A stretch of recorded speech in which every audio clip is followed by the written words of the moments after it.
Hello everyone. From today we will start the biology section of 11th class, and the first chapter of the biology in 11th class is the living world. So we just start with the word living. What is the meaning of living? What are livings? ठीक है, livings, ठीक है, livings का मतलब रहता है ये वो ऑर्गेनिजम्स होते हैं, वो जीव होते हैं, वो वस्तु होती हैं अर्थ के ऊपर जो ग्रो कर सकें, ठीक है, रिप्रोड्यूस कर सके, मेटाबॉलिक कुछ एक्टिविटीज उनके अंदर होती हो, ठीक है, तो उनको कहते हैं हम लिविंग। तो मतलब कहने का मतलब है if you classify things as living and non living, तो what are the things that we consider as living and what we not. So पहली जो चीज है जो कि जरूरी है कि भाई लिविंग किसको कंसिडर करना है, सबसे बड़ी बात तो ये है हमारी, ठीक है। तो लिविंग जो चीजें होती हैं ये वो होती हैं विच कैन ग्रो। पहली जो चीज ग्रोथ, ऐसी चीज जिसकी ग्रोथ होती हो। सेकंड,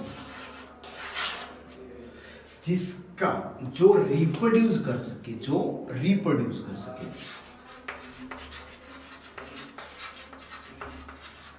जो रिप्रोड्यूस कर सके, ठीक है। थर्ड,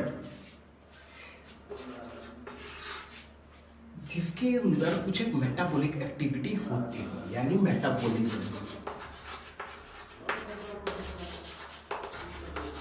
ठीक है। Metabolic activity are classified into two category. One is catabolic and second anabolic. Catabolic and anabolic reactions कौन सी होती है? Catabolic reaction are those reaction in which a substance form, जिसमें एक चीज बनती है। For example C6CO2 + 6H2O made up C6H12O6, यानी 6 कार्बन डाइऑक्साइड मिलके और वाटर मिलके क्या बनाता है? ग्लूकोज बनाता है। This is catabolic. What is anabolic? जिसमें एक सब्सटेंस टूटता है, यानी जो ब्रेक डाउन होता है, ठीक है, यानी जब हम उसको तोड़ते हैं, किसको? ग्लूकोज को अपनी बॉडी के अंदर तोड़ते हैं, तो उसको क्या कहते हैं हम? एनाबॉलिक। यानी एनाबॉलिक एक्टिविटी में कुछ ना कुछ टूटेगा, कैटाबॉलिक में कुछ ना कुछ टूटेगा, और इन दोनों को मिलाकर हम क्या कह सकते हैं कि दिस इज द मेटाबॉलिज्म, ठीक है। This is the basic of the chapter. Everybody know what is living and non living. जो सांस लेते हैं, विच कैन रिप्रोड्यूस, ठीक है, जो मतलब इसे न्यूट्रिशन लेते हो, ठीक है, इन सारी चीज़ों को क्या कहते हैं हम कि they are the living things, ठीक है। अब सेकंड जो है हमारा, अब इसमें एक ऐसे होता है, बीच में एक्सेप्शन होता है वायरसेस का। अब जैसे फॉर एग्जांपल अभी कोरोना के बारे में चला हुआ है, तो कि अब जो वायरस है, कोरोना वायरस जो है, दैट इज लिविंग और नॉन लिविंग। इसमें जरूरी चीज ये है कि वायरस ना तो लिविंग होते हैं ना नॉन लिविंग होते हैं, दे आर बिटवीन समवेयर, ठीक है।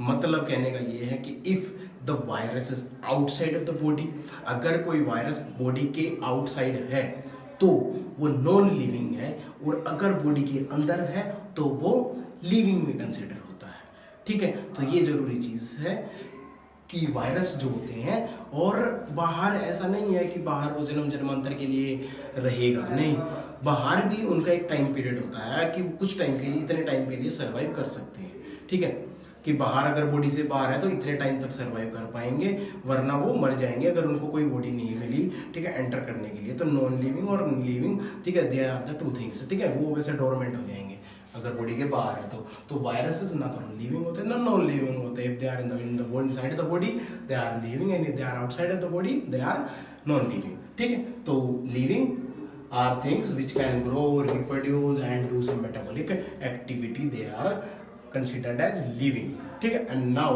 we will talk about another topic of this chapter that is important and that is not basic, yes, that is binomial nomenclature. Binomial nomenclature, okay.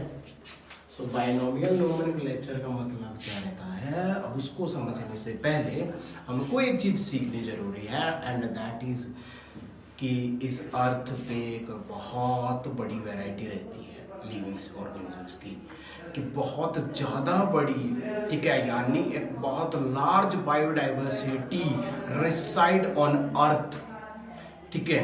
Biodiversity का मतलब क्या रहता है, variety of organisms, ठीक है, यानी जीवों में विविधता, और बहुत सारे लिविंग ऑर्गेनिजम्स अर्थ के ऊपर रहते हैं, ठीक है। अब बहुत सारी जगह भी हैं, बहुत तरीके के कल्चर और बहुत हजारों तरीके के लोग रहते हैं अर्थ पे, ठीक है।